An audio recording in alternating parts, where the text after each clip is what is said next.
Hello there, welcome to the show. I'm Adrian Healy in the highly refined company of one Mr. Stuart Robson, one Mr. Steve Nicol. You like that, don't you? We'll have Sid Lowe as well, raising the bar as well when he joins us a little later on to talk about all those comings and goings in Spain. Antoine Griezmann making all the headlines. But we have to start in the Championship in England, the playoffs. Under full flow, Villa made it to the final yesterday. Leeds and Derby battling to see who could join them. Leeds, remember, 1 up. Highly contested first leg a few days ago. Frank Lampard and Marcelo Bielsa exchanging pleasantries. It was Leeds who struck first. It was Stuart Dallas knocking in the rebound. Yeah, good free kick, whipped in from that far side. He bends it into the space. Keogh doesn't defend it well, and it comes really nicely out to Stuart Dallas. And some of the Leeds fans were giving Lampard a bit of stick at this point. Yes, well, they were 1-0 up, 2-0 up on aggregate, but it didn't last. A horrendous defensive moment for Leeds. Well, in my opinion, Casillas is the one that should have been in charge of this. Should have called the defender off. In the end, I'm sure he does nothing, and Marriott pretty much is an empty goal to slot at home, and disaster for Leeds. Yeah, Jack Marriott making it 1 apiece on the night. Derby came out at the start of the second half and took control, didn't they? Mason Mount. That's an interesting finish. He does really well. Just to look at the way, I think it's Keogh again that plays the ball in. Takes it back inside here and actually stumbles. He just lifts it over the goalkeeper who goes to ground a little bit too quickly. And that put Derby in front. It's like one of your sand wedges there, Steve. Mason Mount involved, or Mason Bennett rather, as Liam Cooper brought him down. Well, it's a ridiculous challenge from Cooper. I mean, what was he thinking about? He actually has a defender behind him there who's just going to sweep all the tip bits up. Gives the penalty away. And Harry Wilson dispatched it, Stevie. So it was Derby very much in control at this stage, 3-1 up. But it's the left-back, Dallas, getting forward, and he evens up the tie. He was just offside. No VAR, of course, but he bends it brilliantly into the far corner. Much to the delight of Bielsa. So 3-2 on the night to Derby. At this point, it's going to extra time. Going to the dressing room early would be Berardi. Well, it's just, I mean, what is he thinking about? Just ridiculous challenge. He's on a yellow, stay on your feet. And basically what he's done, he's sold his teammates down the river. That's what he's done there. So then, just over 5 minutes to go. Derby on the attack. Marriott pouncing to score his second. And that was to prove to be the game winner. Once again, it's Keogh, the centre-back, coming forward. He plays a lovely little lift over the goalkeeper, had an absolute shocker. And what a disappointment for those Leeds fans. Not so for Derby and Frank Lampard. Scenes of unbridled joy for Derby and the coaching staff. 4-2, they turned it around. Marcelo Bielsa's Leeds United crash out despite having 22 shots on the night, 8 shots on goal. Derby had just the 5 shots on goal, but boy, didn't they make it count, putting 4 of them in. Derby through to meet Villa in that Wembley final. So, who saw this coming? I mean, after all the drama we've had in the Champions League and the Premier League, I guess it always had to be this way, didn't it? Well, there was a lot of animosity between the two managers because of the Spygate previously in the season. Yep. The first game was a very fraught affair. Leeds got the better of Derby by the 1 goal. And having seen this game, it was played at an intense pace. There was hostility from both sets of fans, hostility amongst the players, as you saw with the send-ins off. But in the end, Derby with a more controlled side. And Leeds have been erratic for a long time this season. Yeah, I think that's the key, particularly towards the end of the season. You know, I think 3 weeks ago, home to Wigan, 1-0 up, playing against 10 men, they got beat 2-1 at home. And from there, the wheels kind of fell off. And Derby County are a free-flowing, free-scoring team. They can score goals home or away. Leeds, well, showed the deficiencies, particularly defensively. And Derby deserved to go through. With Frank Lampard at the helm, how do you rate the job he's done? Because Derby County have been close, haven't they, for many years to getting back to the promised line. Earlier on in the season, when people were talking about him taking over the Chelsea job, I sort of put a bit of a dampener on that by saying Derby in the worst position they've been for something like 6 years. Yeah. Most of the managers got the sack at Derby when they were in the top 6 and the chairman thought they should be in the top 2. So Frank Lampard was given that little bit more leniency, but he's done well with a young side. They haven't had quite so much money to spend. The wage bill isn't quite so high. They've taken a lot of players on loan. and he's got the team playing some very good football, and it's a good performance today. Leeds, Steve, in your two eras, they were a massive club. They're still a sleeping giant. They thought Bielsa was going to perhaps be the man to get them back. They're going to have to wait yet another year. Well, at one stage, it seemed as though it was just a matter of time. They were flying high at the top of the league. Bielsa could do nothing wrong. And then, as I said earlier, the wheels kind of fell off second part of the season. I just wonder whether Bielsa is going to be around next year. Yeah. Had Leeds got up, I think absolutely he would have been. Now, this is a guy who kind of just from nowhere decides to up and go. And the fact of this disappointment in this game, I think he might do the same. And then Leeds are going to have to start again. So it all leads to the game. Leeds, I say it. Leeds to Wembley. 170 million pound game, they call it. Derby against Villa. It'll be actually Frank Lampard and John Terry's on the coaching staff at Aston Villa. So two old Chelsea teammates going. Don't forget Dean Smith, who came from Brentford to Aston Villa when they weren't doing particularly well. He's changed their fortunes. They play some good football. I think Aston Villa are the favourites going into this. They've had a great run to get into the top 6. They did well against West Bromwich Albion over the 2 games. Just about did enough. This is going to be a good game, but I think Aston Villa will have a bit more nous and a bit more quality. You see it that way, I do. Stevie? I see the experience, yeah. I actually thought West Brom would have beaten Villa because of the experience they had. But no question, Villa has that. Derby, they don't have experience. In a game like this, you need some. They don't have any. They're very rarely classics, are they? We're supposed to sell it because the final is on ESPN Plus, but so we've had some classics, we've had some bad ones. They have had some good ones. Yeah, some good ones over the years. Swindon, Leicester City, I draw your attention to. Yeah, you're a Swindon supporter. Yeah. 4-3, it was a long time ago. It was a very long time ago. Extra time, of course, on our YouTube channel, the place we get to answer all of your questions. Well, not all of them, but most of them. Now, these two gentlemen are very much looking forward to journeying to Madrid. They'll be there for the Champions League final. It's someone who is on his way out of Madrid that's been making all the headlines for the last 24 hours. Sid Lowe joins us. Sid, Antoine Griezmann hasn't announced where he's going post-Atletico, but it's Barcelona, isn't it? Well, that is certainly what everybody is assuming. Of course, this feels like a revival of that deal that didn't happen in the end last year.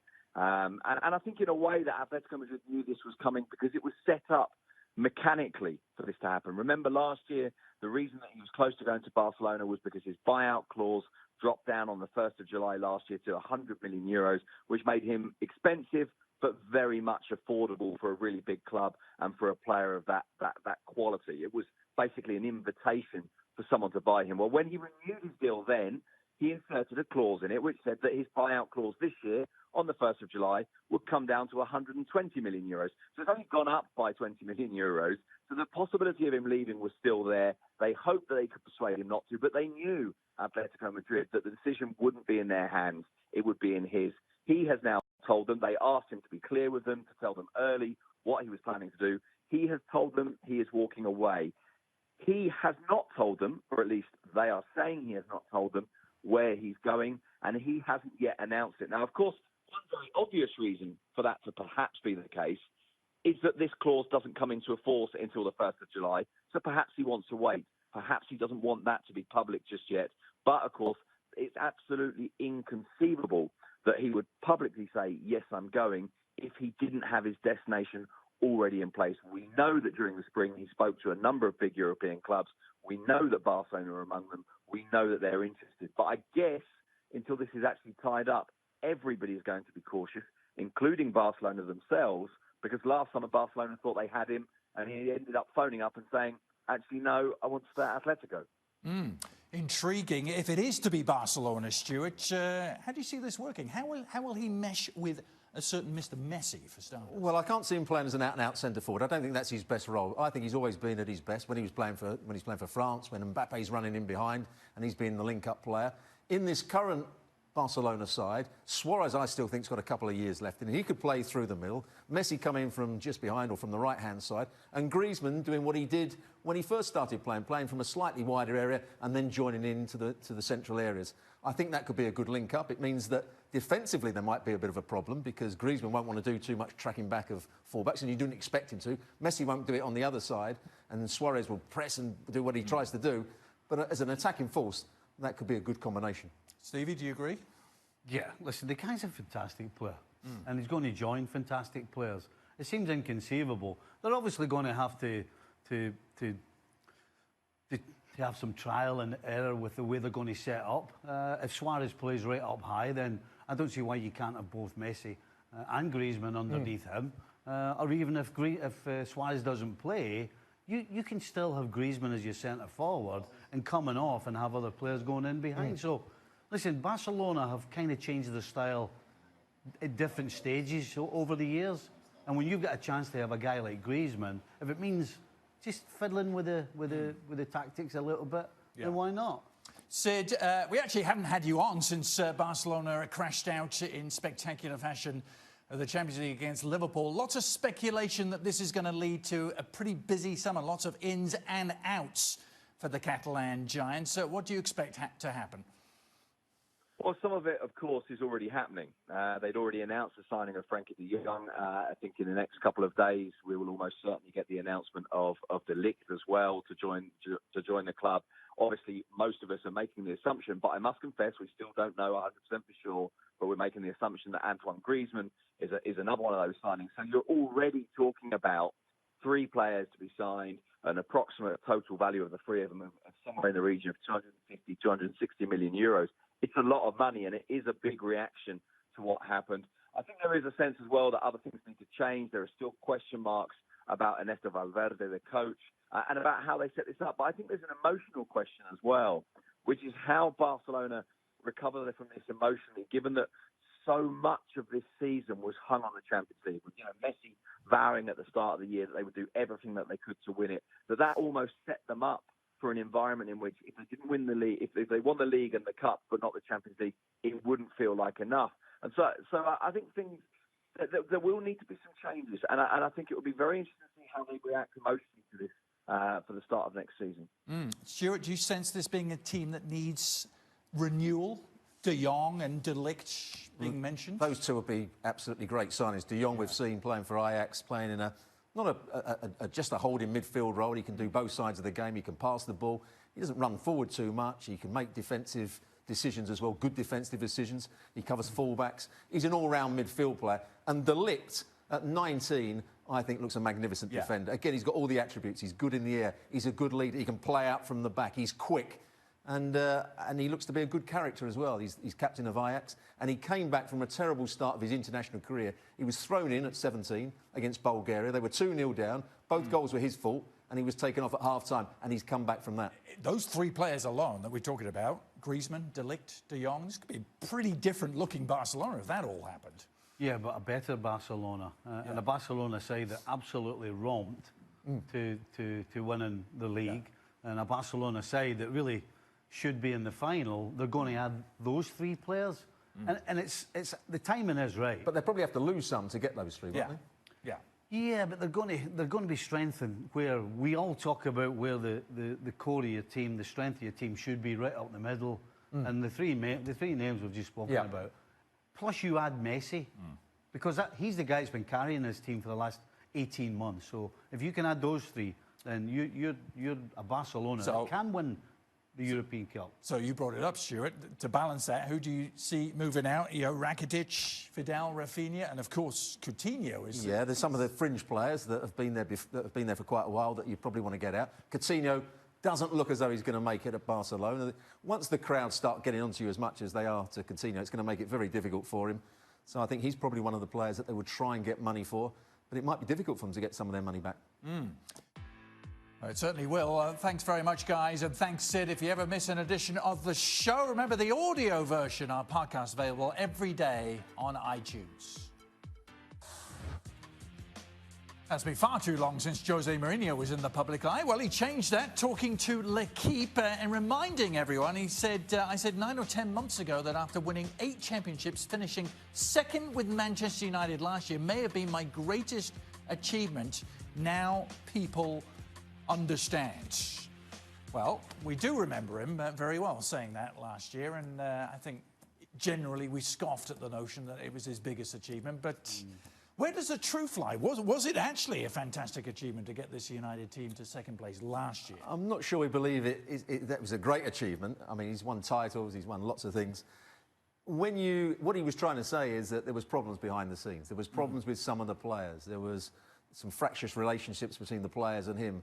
The owners or the people that were in charge of the signings didn't do a particularly good job. They weren't all working together. And unless you're working all together at a football club, you're always going to struggle. And I think that's what he was trying to imply, that the players didn't have the right attitude, certain members of the playing staff, and some of the people in the hierarchy, I presume he's talking about Ed Woodward, wasn't backing Jose Mourinho in some of the transfers. And that's why he believes that was a good result, getting second in the league. And he says those problems are very much still there at Manchester United, Stevie. Yeah, there's no question they are still there, but, you know, is he actually going to go running around patting himself on the back about what he did at Manchester United? He's pretty good at blowing his own trumpet, isn't he? I'll tell you what, listen, they did finish second, but you know what? Liverpool won one of the last four because they were in the Champions League final and were trying to get in the Champions League final. So I'm not buying all this nonsense. Listen, if he can take a side, supposedly, as he said, to second place and then sign players and then get the sack when they're in seventh place, I'm not so sure I'll be going around trying to remind everybody of what I actually did, because he's the guy in charge of what happens on the field. And he was able to spend a lot of money, wasn't he, at Manchester United? And some of the signings, if you buy players, you've got to make sure you get the best out of them. And he certainly did that. Your job as a coach is to manage the players, to get them to play in a certain system, to get the best out of them. Then you've got to make sure that you're the face of the club. He didn't give a very happy face of that Manchester United club, and everybody turned against him. And that he was part of the problem why there was fractions between the players and himself. So now the question becomes, can Ole Gunnar Solskjaer be successful if things behind the scenes don't change, if it's still the same Manchester United? Well, you know, I understand your question. Yeah. But the question is, if things do change behind the scenes, can Ole Gunnar Solskjaer make this team better? Does Ole Gunnar Solskjaer have the tools, if he's given the players, to put Manchester United back to where they supposedly belong? Yeah. I don't think he does, and I don't think there's going to be that many changes behind the scenes. So you think whether things change or don't change, really the question is on Solskjaer himself, yeah? Well, Solskjaer's got to be a very good coach, he's got to be a good man manager, and he's got to do a great recruitment job. But to do the recruitment job, you need people at the top of the club to make sure they back you, they give you the money to do it, and back your judgment. And Ole Gunnar Solskjaer's going to make those right decisions. I'm sure he's trying to make those right decisions now to get the right players into the club, get other players out. How many times when a team's successful do we sit here, or anybody else ever, and fans, programmes, you name it, media, when do we ever sit and go, oh, do you know what, that boardroom and that backroom team, they are absolutely fantastic. Oh, by the way, the manager weren't bad and the players weren't bad. When do we ever say that? We don't. Well, there's one solace for Manchester United in what was a wretched end to the season. They figure very heavily in our man Mark Ogden's underperforming team of the season. Maybe that's not much of a consolation, but look at that. Out of the 11, 6 Manchester United players picked by Ogden, Dyer, Jones and Smalling for starters at the back, Fred and Pogba. Is this fair, do you think? I mean... What do you mean Jones and Smalling? Right. We knew they weren't up to the so-called standard of your Steve Bruce's or your Nemanja Vidic or any of these guys, so I think that's a little harsh. I also think the Jesus one's a little harsh. You know, he's had his injury troubles, and he's got to try and knock a guy called Aguero out. I think that's a little harsh. What about Marcus Alonso? Marcus Alonso, we know, and we said it right at the start of the season, he's great playing as a wing-back, he can get forward, but it's no surprise that he leaves spaces in behind him. He doesn't defend particularly well. And he got his injury, then he got out the side, so I think that was a bit unfair. I was happy to see Jorginho in there. That was always going to be... Right from the start, you were on that one, Stuart, Jorginho. In my view, he's not a holding midfield player. He's a nice footballer that can pass square and backwards, but he's not a good holding midfield player. He hasn't got the attributes to be a top-class holding midfield player. I'm actually on the cusp of whether Pogba deserves to be there. Because up until Mourinho left, you could have sympathy with him and say that, you know, your manager's slaughtering you, you're not even playing half the time. And then, of course, the change of manager, that 10-game winning streak, was it? I'll tell you what, he was absolutely front and centre, and the big reasons why they PFA put him in the team. I was going to say, his fellow pros voted him into the... So, yes, the last 10 didn't go so well, but imagine what would Man United be like without that? So he's the player they're going to build their team around, is that right? Oh, yes, he asked me this yesterday, and I told you no. We will continue this discussion probably all summer long, but also tomorrow. Stuart, you are back with your fellow Arsenal teammate Paul Mariner on the show as well, Ali Moreno on the next edition of FC. Now we'll take you from Italy to the Netherlands. Ajax trying to wrap up the Eredivisie title. They were taking on De Graafschap. Frankie de Jong in his final game, of course, for Ajax. It was Lasse Schöne, though, who scored the opener. Really good free kick. Just wraps his foot round it, gets it over the top of the wall. He's a good technical player, Lasse Schöne. Well, De Graafschap had equalised a few minutes later, but Ajax went into the break 2-1 up thanks to that goal from Tagliafico. Yeah, nice run from Zayt here. Tagliafico does well. He gets this out of his feet. Probably shouldn't to win as well, but it's in the back of the net. All doubt removed midway through the second half as de Jong was upended. Well, he broke away from his holding midfield position to get into the box, brought down, and Tadic with a very good finish. And then Tadic, just for good measure, wrapping things up. Well, you could say the keeper gets beat his near post, but that's got some power in it.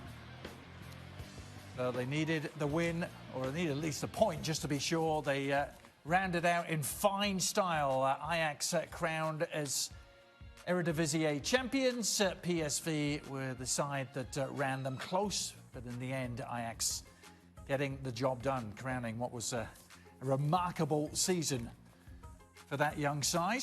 Of course, a young side who are now going to be broken up for the most part. Looks like it. De Jong on his way, De Ligt on his way. They should have been in the Champions League final. Should have been. They outplayed Spurs for quite a long period in those games, but then just you saw them both, I know. Yeah, they didn't defend well enough in that second game. Llorente winning balls in the air. Ajax didn't defend well. They should have been in the Champions League final. Yeah. Which is a shame because they're going to get the heart ripped out of them with De Ligt and De Jong, but hey, they can do it again, I'm sure. Ajax-Liverpool would have been a great final, wouldn't it? We will see it next time on FC. Here we go with extra time. Business end of the season, isn't it, gents? Trophies getting handed out. Coppa Italia today. Dutch league title. Yeah. It was big news. Good to see Ajax. It got changed and got into their proper strip to receive the award. Indeed. How important is it, asked Kartik, to have a trophy at the end of the season? If you'd slogged your way through a long season, and you're sitting there in Torremolinos at the end of the everybody wants a trophy. Everybody wants a trophy. Well, this is the man to ask the question to. He won how many trophies? A lot. Right. A lot. So he's the man to ask. So then, what did it feel like if you were sat at the end of the year and you didn't have a trophy? No, that was devastating. Yeah. So how But then there's not. Listen, I was lucky that I played with a side that when I joined them were fantastic, and the teams before them were fantastic, and there was a bar that had been set that incredibly Liverpool teams kept a standard to for what, 25, 30 years. So when you came second or you didn't win anything, it was a massive, it was a disaster. Right. It was a disaster. But that's not normal. Yeah. You know, normal is, can you win something? You know, for supporters and players and fans. So if Liverpool don't win the Champions League this year, they'll go to, where did you say, Torremolinos? Torremolinos. And they'll be very unhappy with themselves. Well, yes, they will be. Yeah. But at the same time, I'm assuming part of this is leading to the question of a Liverpool if they don't win anything. But it's still been a great season, isn't it? It's still been a great season, but from a point of view of silverware, it's not been successful. Yeah. I know you didn't lift as much silverware in your time, Stuart, but is there something to this? I mean, if you sat there as a player at the end of the year and you have won something and you don't normally win, does it feel different? I'm sure. Yeah, if you've won something, even just a League Cup. Yeah, some clubs will be very happy with that. Yeah. If you're expected to win and you don't win, I think the disappointment's even greater. Do you know actually the answer to this question is it's all relevant where you are and what's expected. What the expectations were, yeah. Listen, I played the third round, as I've told you before, for the first time ever, of the FA Cup for non-league Doncaster, and we won. And I'll tell you what, it was absolutely fantastic. We had about 300 supporters with us. Everybody was on the field. We were all hugging each other. It was fantastic. Now, that was success to us. Right. Well, what about a guy upon whom there may be some pressure to win a trophy? What do you guys think about the rumours of Maurizio Sarri getting the sack, even if Chelsea win the Europa League final? And then, apparently Frank Lampard is going to take over, says Hussein. I liked Sarri at Napoli. I thought his style of football was excellent. I thought he got his tactics right. They played wonderful football. They looked as though they were threatening. He didn't get it right at Chelsea. He made one or two, I think, strange decisions. He was stubborn with the way he wanted to play. When things weren't quite going right, he carried on doing the same things over and over again. But they've finished the season quite well. And if he comes third and he wins the Europa League, I think he's got every right to be in the job next season. So about these rumours, he's going to go regardless what happens. I don't believe any of them. Listen, if you listen to what he's been saying recently, he's been talking about they've reached their goals, which makes me think that the goal was clearly to try and win something, but they still might win something. Champions League. You need to get us in the Champions League. Whether he goes or stays, you touched on this in the show, Frank Lampard. Obviously, a good day for him with Derby County. They've reached the Championship playoff final. Does he have the makings of? I'm sure he does. A manager that could. He's a great student of the game. I knew Frank Lampard when he was very young. His dad got to school for that. His dad pushed him and pushed him and pushed him. He was always thinking about football. He's a good student of the game. He talks very well when he's been on TV. I think he's done a good coaching job so far at Derby County, a decent one. But I think he needs another couple more years to prove himself before he takes the big job like Chelsea. He's been sensible, hasn't he? He started at the right sort of level, a Championship team with Premier League ambitions, but... Yeah, he's been smart that he's starting where he has a chance. You know, I think that's the one thing that I hear when I talk to former players who want to be coaches. The first job was a hiding to nothing. They basically had no chance. You only get one chance. And you only get one chance, so when you start horribly or it all goes all wrong, you kind of get labelled. And so he's picked wisely, he's got a chance, and he's got a great chance of putting them in the Premier League. Against his old mate, John Terry, who's the coach at Aston Villa. That will be something. They've only got 12 days to wait for that Championship playoff final at Wembley. You can see that on Plus, by the way. You can see the next edition of our show. Stuart will be back. Paul Mariner will be joining him. Ali Moreno on board as well. We'll see you then.